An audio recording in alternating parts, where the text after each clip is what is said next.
நம்ம வாழ்ற இந்த உலகத்துல பாத்தீங்கன்னா கிட்டத்தட்ட 196க்கும் மேற்பட்ட, அதாவது 200 கிட்ட நாடுகள் இருக்கு. இதுல இருக்கக்கூடிய நாடுகள்ல பாத்தீங்கன்னா எல்லா நாடுகள்லயுமே பல்வேறு பிரச்சனைகள் இருக்கு. அதுல முக்கியமான பிரச்சனை, அதாவது உடல் ரீதியா பாத்தீங்கன்னா கேன்சர் தான் பாத்தீங்கன்னா ஒரு முக்கியமான பிரச்சனையா பார்க்கப்படுது. ஸோ கேன்சருக்கு பாத்தீங்கன்னா இன்று வரைக்கும் பாத்தீங்கன்னா ஒரு முக்கியமான ஒரு மருந்து, அதாவது ஒரு சுவிட்ச் பட்டா லைட் இடுற மாதிரி கேன்சருக்கு ஒரு தரமான மருந்து இன்று வரைக்கும் உலக அளவுல இல்லை. ஆனா கூடிய விரைவில் பாத்தீங்கன்னா நம்ம இந்தியாவே அந்த மருந்தை அறிமுகப்படுத்த போது அப்படிதான் நம்ம பார்த்திருக்கோம். ஸோ நம்மளே நம்ம நிறைய பதிவுல போட்டிருக்கோம்.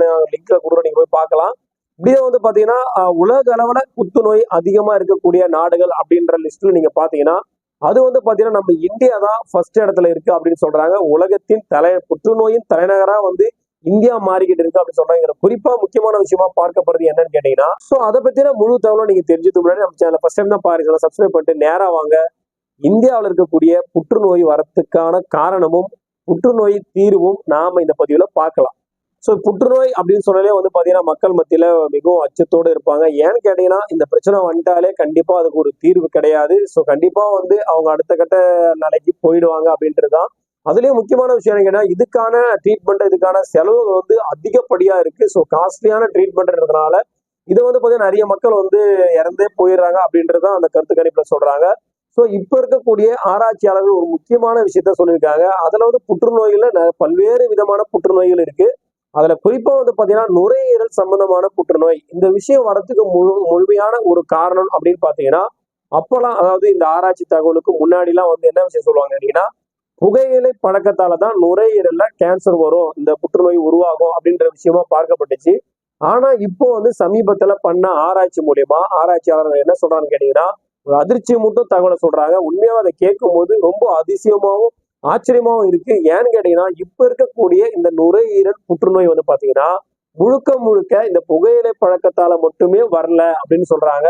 அதுலயும் குறிப்பா பாத்தீங்கன்னா புகையிலை பழக்கமே இல்லாதவங்களுக்கு தான் அதிக அளவுல இந்த நுரையீரல் புற்றுநோய் வருது அப்படின்ற அதிர்ச்சி மூட்டும் தகவலை சொல்லியிருக்காங்க. சோ என்னடா இது, சிகரெட் பிடிக்கிற பழக்கமே இல்லை, அது எப்படி இல்லாம இருக்கும், இருந்திருக்கும் தெரியாம இருந்திருக்கும் அப்படின்னு நம்ம நினைப்போம் இல்லைங்களா. அதுக்காக இன்னொரு விஷயம் சொல்றாங்க.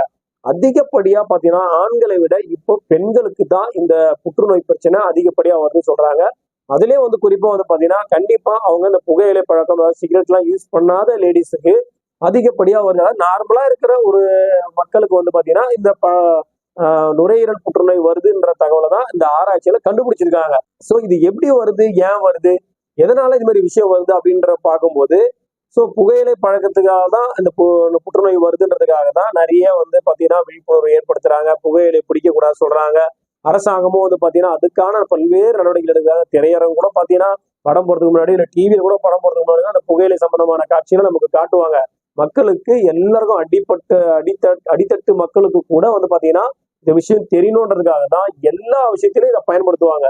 ஒரு சின்ன நாடகமா இருக்கட்டும், ஒரு சின்ன சீரியல் ஆகட்டும், ஏதோ ஒரு விஷயம் டிவியில கூட ஏதோ ஒரு புகையிலை சம்பந்தமா ஏதோ ஒரு காட்சி அமைக்கப்பட்டா உடனே புகையிலை பிடிப்பது உடம்புக்கு கேடு அப்படிங்கிற விஷயத்த தெரியப்படுது. இந்த அளவுக்கு பாத்தீங்கன்னா மக்கள் மத்தியில பிரபலமா இந்த விஷயத்த ஏற்படுத்துறாங்க. அதுலயும் அப்படியே சிகரெட் பிடிக்கிற பழக்கம் இருந்தாலும் அதை பொது வெளியில பிடிக்க கூடாது, அப்படி பிடிச்சா தண்டனை உண்டு, அபராதமும் உண்டு, ஜெயில் தண்டனையும் உண்டு, இப்படிலாம் சட்டங்கள் சட்டமும் சட்ட ரீதியாகவும் பாத்தீங்கன்னா அதுக்கு பிரச்சனை உண்டு பண்ணிருக்காங்க. இவ்வளவும் பண்ணியும் ஆனா புகையிலை பழக்கம் இல்லாதவங்களுக்கு இந்த பிரச்சனை வருதுன்னு சொன்னா அப்போ இதுதான் ஆராய்ச்சிகளை உற்று நோக்கி இந்த விஷயத்த மேற்கோள் காட்டுறாங்க. ஏன்னு கேட்டீங்கன்னா புகையிலையே பயன்படுத்தல, ஆனா அவங்களுக்கு புத்துநோய், நுரையீரல் சம்பந்தமான புத்துநோய் வருது. அப்போ நாம இன்னும் அடுத்த கட்டத்துக்கு நாம போக வேண்டியது, அதாவது புகையிலையும் தாண்டி மக்களுக்கு வேற ஏதோ பிரச்சனை இருக்கு அப்படின்ற விஷயத்த அவங்க முன்னெடுக்கிறாங்க. சோ இன்னைக்கு இருக்கிற இந்த காலகட்டத்துல பாத்தீங்கன்னா உண்மையாவே அவங்க சொல்ற விஷயம் என்னன்னு கேட்டீங்கன்னா காற்று மாசுபடுதல் இதுதான் முக்கியமான காரணமா பார்க்கப்படுது. இது இல்லாம எரிசக்தி பயன்பாடு அதிக அளவுல இருக்குன்றத அவங்க தெளிவா இந்த ஆய்வறிக்கையில சொல்லியிருக்காங்க. அது முக்கியமான விஷயம் கேட்டீங்கன்னா காற்று மாசுபாடு இது எதனால ஏற்படுதுன்னு கேட்டீங்கன்னா நம்மளுடைய வாகன போக்குவரத்து, தொழிற்சாலை, இது மாதிரி விஷயங்களை பண்ணும்போது நம்ம இயற்கையா இருக்கக்கூடிய காற்று பாத்தீங்கன்னா அதிக அளவுல மாசடைறதுனாலதான் முக்கியமான காரணமா இது பார்க்கப்படுது. இதனால எளிதில அந்த விஷயம் பாதிப்புக்குள்ளாகிறதுக்கு மக்கள் உள்ளாக்கப்படுறாங்க அப்படின்னு சொல்றாங்க. ஸோ டெல்லி இது மாதிரி இடத்துல கூட பாத்தீங்கன்னா காற்று அதிக அளவுல மாசு, மக்கள் ஒரு குறிப்பிட்ட நேரங்களில் வெளியில வர முடியாது, டிராவல் பண்ண முடியாது, வண்டியும் ஓட்ட முடியாத அளவுக்கு புகை மூட்டமா காணப்படும், மாஸ் அதுவும் அழுக்கால. அப்போ அந்த அளவுக்கு பாத்தீங்கன்னா இன்னும் முக்கியமான விஷயம் சொல்லணும்னு கேட்டீங்கன்னா அங்க பெட்ரோல் வாகனத்தை தான் யூஸ் பண்ணணும், டீசல் வாகனத்தை யூஸ் பண்ணக்கூடாதுன்னு தடை போடுற அளவுக்குலாம் வந்து ஆயிடுச்சு. இன்னொரு ஸ்டேஜ் கொஞ்சம் தாண்டி போனா என்ன நடக்கும்னு பாத்தீங்கன்னா, அந்த பெட்ரோல் வாகனத்தோட யூஸ் பண்ணது 100% முழுக்க முழுக்க பேட்டரி வாகனம் தான் யூஸ் பண்ணணும் அப்படின்னு தடை போடுற அளவுக்கு டெல்லி இருக்கு. ஸோ நம்மளுடைய தலைமையே டெல்லி தான். அங்கேயே இந்த அளவுக்கு மாசு வந்து அதிக அளவுல இருக்கு. ஸோ நாமெல்லாம் இருக்கக்கூடிய இந்த பகுதியெல்லாம் இன்னும் கொஞ்சம் காலகட்டத்தில் இப்ப டெல்லிக்கு வந்துச்சு, அடுத்து அதுக்கு பக்கத்துல இருக்கிற ஸ்டேட், இப்படியே யூபி, ஆந்திர பிரதேசம், அப்படியே தமிழ்நாடு, இப்படியே கொஞ்சம் கொஞ்சம் ஸ்டெப் ஸ்டெப்பா வந்துகிட்டே இருக்கும். இதனால வந்து பாத்தீங்கன்னா உலக அளவிலேயே வந்து பாத்தீங்கன்னா காற்று மாசுபாடு அதிக அளவுல ஆயிடுச்சு அப்படின்ற தகவலை தான் அந்த ஆய்வாளர் வெளிப்படுத்துறாங்க. இதனாலதான் அதிக மக்களுக்கு புற்றுநோய் வர்றதுக்கான ஒரு முக்கிய காரணமா பார்க்கப்படுது. இதுக்கு அடுத்தபடியா பாத்தீங்கன்னா டிபி சொல்லுவாங்கல்ல, காசநோய், இந்த விஷயமும் அதிக அளவுல வர்றதுக்கு காரணம் காற்று மாசுபாடு தான் அப்படின்னு சொல்றாங்க. ஸோ இந்த காற்று மாசுபாடை முழுக்க முழுக்க நம்மளாலதான் இதை ஏற்படுத்துறோம், அதனாலதான் நமக்கே அந்த வியாதி வருது அப்படின்றத ஆராய்ச்சியாளர் வந்து தெளிவுபடுத்தியிருக்காங்க. ஸோ கண்டிப்பா இது மாதிரி இந்த பிரச்சனைல இருந்து நாம தப்பிக்கிறோம்னா, அதாவது நாம வந்து பாத்தீங்கன்னா புகையிலை பிடிக்கிற பழக்கமே இல்லை, ஆனா நமக்கு வந்து சுவாச ரீதியா வந்து இந்த பிரச்சனை உருவாகுது, அதாவது இந்த நுரையீரல் புற்றுநோய் உருவாகுது அப்படின்ற விஷயத்துக்காக அவங்க என்ன தெளிவுபடுத்துறாங்க கேட்டீங்கன்னா, ஸோ வெளியில போகும்போது வரும்போது, அதாவது நீங்க ரோட்ல பயணிக்கும் போது, வாகனத்துல பயணிக்கும் போது, இது மாதிரி இடத்தெல்லாம் வந்து பாத்தீங்கன்னா கொஞ்சம் நீங்க மாஸ்கை யூஸ் பண்றது கொஞ்சம் வந்து அதை வந்து குறைக்க அதிக அளவுல பயன்பாடா இருக்கும் அப்படின்ற விஷயத்தான் அவங்க முன்னெடுக்கிறாங்க. இதுல முக்கியமான விஷயம் அவங்க பொதுப்படையா சொல்ல வேண்டிய விஷயம் கேட்டீங்கன்னா, அரசு வந்து இன்னும் இந்த விஷயத்த மேம்படுத்தி அரசும் சரி, மருத்துவர்களும் சரி, மக்களும் சரி, இவங்க 3 பேரும் ஒன்றிணைஞ்சு நாம வந்து அடுத்த சமுதாயத்தை வந்து பாத்தீங்கன்னா இந்த புகை அதிகமா வருது தொழிற்சாலை, வாகனம், இது மாதிரி விஷயங்கள்லாம் இதெல்லாம் வந்து அடுத்த கட்ட ஸ்டேஜுக்கு நாம எடுத்துட்டு போகணும். அதாவது புகையிலே இல்லாத வாகன உற்பத்தி பண்றது, அதாவது பேட்டரி சார்ஜஸ் மூலியமா நம்ம யூஸ் பண்றது, அதிக எரிபொருளை கொண்டு பயன்படுத்தாம நம்ம எரிசக்தியை வந்து பயன்படுத்தாம அதுக்கு மாற்றா வேற விஷயங்களை நம்ம பயன்படுத்தும் போதுதான் இதை கட்டுக்குள்ள கொண்டு வர முடியும். இதை நாம மட்டும் இல்ல, தனிநபரா இருக்கக்கூடிய நாம மட்டும் இல்ல, நம்ம நாடும் சரி, நம்ம நாடு மட்டும் இல்ல, உலக நாடும் சரி, இது மாதிரி உலகத்தில் இருக்கக்கூடிய அனைத்து நாடுகளும் ஒன்றிணைஞ்சு, உலகத்தில் இருக்கக்கூடிய எல்லா மக்களும் ஒன்றிணைஞ்சு, உலகத்தில் இருக்கக்கூடிய எல்லா தொழிற்சாலைகளும் ஒன்றிணைஞ்சு, தொழில் நிறுவனங்களும் ஒன்றிணைஞ்சு செயல்பட்டா மட்டும்தான் இதை தடுக்க முடியும் அப்படின்னு சொல்றாங்க. இல்லைன்னா இன்னும் கொஞ்ச காலத்துல தானாவே பாத்தீங்கன்னா உலகம் ஃபுல்லா இருக்கக்கூடிய காற்று மாசடையும். ஏன்னா புதுசா ஒரு காத்து வெளியில இருந்து எங்கேயும் வரப்போறது இல்ல, நம்ம பூமிக்குள்ள இருக்கிற காத்து பூமிக்குள்ளதான் இருக்க போகுது. ஸோ இந்த இருக்கிற காத்து ஃபுல்லாவே மாசடைஞ்சுதான், அவ்வளவுதான், முடிஞ்சது. ஃப்ரெஷ்ஷா காத்து வேற எங்கன்னா வர நமக்கு கிடைக்க போகுது? கிடைக்காது.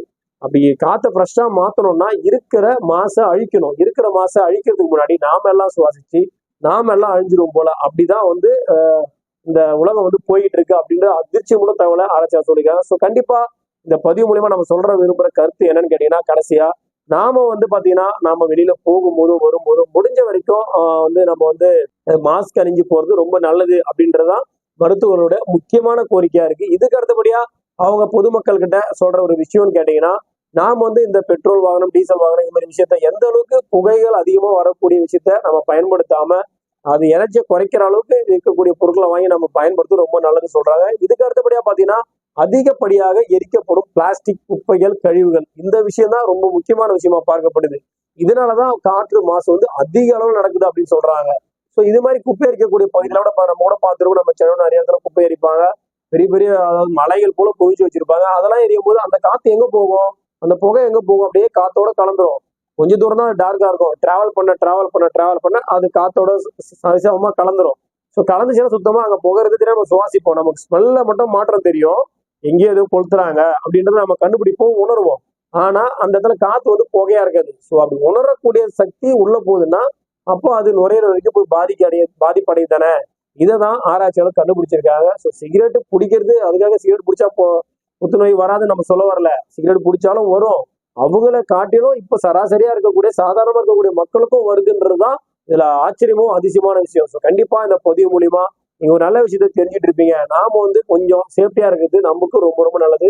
கொரோனா டைம்ல நம்ம எல்லாரும் 1 மாஸ்க் 2 மாஸ்க் 3 மாஸ்க் போட்டிருந்தோம்.